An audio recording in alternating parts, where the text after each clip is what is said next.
സാമ്പത്തിക തട്ടിപ്പ് കേസിൽ ഗ്രേഡ് എസ് ഐ അറസ്റ്റിൽ. തൃശൂർ കൊടുങ്ങല്ലൂർ പോലീസ് സ്റ്റേഷനിലെ ഗ്രേഡ് എസ് ഐ ഷഫീർ ബാബുവാണ് അറസ്റ്റിലായത്. 3.5 കോടി രൂപയുടെ തട്ടിപ്പാണ് ഇയാൾ നടത്തിയത്. സൂരജ് സജി തൃശൂരിൽ ചെയ്യുന്നു. സൂരജ്, കർണാടകയിലെ തട്ടിപ്പിൽ കേരളത്തിലെ പോലീസുകാരൻ എങ്ങനെ കുടുങ്ങി? എന്താണ് കേസിന്റെ വിശദാംശങ്ങൾ?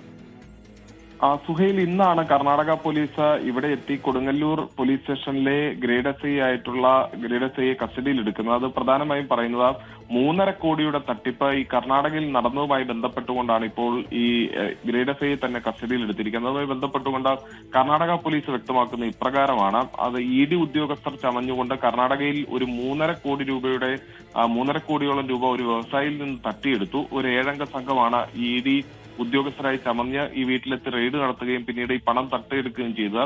ഈ സംഭവവുമായി ബന്ധപ്പെട്ടുകൊണ്ടാണ് ഇപ്പോൾ ഈ ഗ്രേഡ് എസ് ഐയെ അറസ്റ്റ് ചെയ്തിരിക്കുന്നതെന്നുള്ളതാണ് കർണാടക പോലീസ് വ്യക്തമാക്കുന്നത്. പക്ഷേ ഇതുമായി ബന്ധപ്പെട്ടുകൊണ്ട് തൃശൂർ റൂറൽ പോലീസിന്റെ ഒരു വിശദീകരണം കൂടി ഇപ്പോൾ പുറത്തു വരുന്നുണ്ട്. അവർ പറയുന്നത് ഈ ഗ്രേഡ് എസ് ഐയെ നിലവിൽ ഈ കർണാടക പോലീസ് അറസ്റ്റ് ചെയ്തിട്ടില്ല, പകരം കസ്റ്റഡിയിൽ എടുക്കുകയായിരുന്നത്. ഈ ഗൂഢാലോചന സംബന്ധിച്ചുള്ള കാര്യങ്ങളിൽ വിശദമായി ചോദ്യം ചെയ്യുന്നതിന് വേണ്ടി കസ്റ്റഡിയിൽ എടുത്തു എന്നുള്ളതാണ് പറയുന്നത്. പക്ഷെ എന്തായാലും ED ചമഞ്ഞ് 3 കോടി രൂപ തട്ടിയ കേസിലാണ് ഇപ്പോൾ ഈ കൊടുങ്ങല്ലൂരിലെ ഗ്രേഡ് എസ് ഐ തന്നെ അറസ്റ്റിലാകുന്നത് എന്നുള്ള വാർത്തയാണ് പുറത്തു വരുന്നത്. പോലീസിനെ സംബന്ധിച്ച് എന്തായാലും ഒരു അപമാനകരമായ വാർത്തയാണ് ഇപ്പോൾ റിപ്പോർട്ട് ചെയ്യപ്പെട്ടിട്ടുള്ളത്.